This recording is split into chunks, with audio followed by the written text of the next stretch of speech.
Sa maliit na bayan naninirahan si Cordapio, isang transgender. Siya ay isang aktibong advocate para sa LGBTQ plus community sa kanyang paaralan. Kaya naman, kilala siya sa kanilang komunidad bilang isang taong puno ng pagmamahal at positibong pananaw sa buhay. Bilang isang transgender, alam niya sa sarili na hindi siya komportable sa kanyang biological sex o sa pagiging lalaki. Pinapakilala niya ang kanyang sarili bilang si Cordapia. Kaya naman sa kwentong ito ay tatawagin natin siya bilang Cordapia. Bata pa lamang ay namulat na siya sa kanyang sariling katotohanan. Kaya sa pagtanda ay kilala na niya kung sino siya at hindi siya nahihiyang ipakita ito sa marami. Araw-araw ay gigising si Cordapia ng maaga upang maghanda at magpaganda sa tuwing papasok sa paaralan.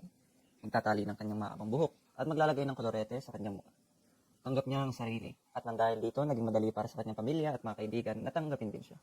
Sa tulong ng kanyang suportadong mga magulang at mga taong nagmamahal sa kanya, si Cordapia ay lumaki na may tiwala sa sarili at may malawak na pang-unawa sa kanyang lugar sa lipunan. Sa kanyang paaralan, siya ay isang kilalang leader ng LGBTQ plus rights. Bilang Pangulo ng Gender Equality Club, aktibo siya sa pagpapalaganap ng kaalaman, pagpapalaga sa gender equality at pagtanggap sa kanyang mga mag-aaral.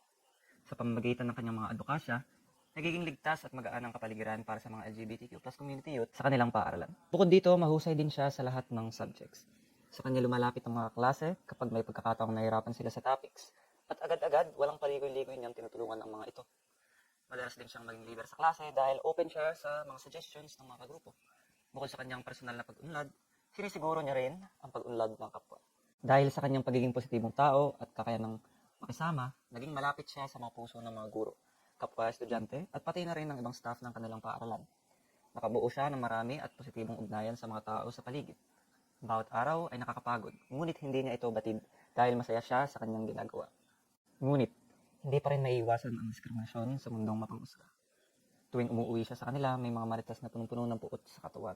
Sa isang sulok ng kalsada, habang naglalakad si Cordapia pauwi galing sa paaralan, may narinig siyang mga bulungan sa mga nakatambay sa isang tindahan. Ano ba yan? Ganda-ganda na naman. Bulong ng isa, Ang kapal ng mukha, akala mo kung sino, trans lang naman. gatong pa naman ng isa. Paglubog ng araw, lalaki pa rin yan. Sayang lang pinapambili ng kolorete. Tama, dapat dinonate na lang niya sa simbahan yung pera niya eh. Amen. Kahit gaano pa man kahina ang bulong, dinig na dinig ni Cordapia ang pambabatikos ng mga ito. 3 beses siya huminga ng malalim. Alam niya sa sarili niya na siya ay higit pa siya sa isang trans lang. Hindi siya kailanman maniniwala at magpapa-apekto sa mga negatibong sinasabi ng iba. Dahil kilala at nauunawaan niya ang kanyang sarili, pati na rin ang kanyang damdamin, kaisipan at mga saloobin. I am Cordapia Tabayoyong, 21, and I thank you. Pagkatapos ay rumampa. Created using Powtoon.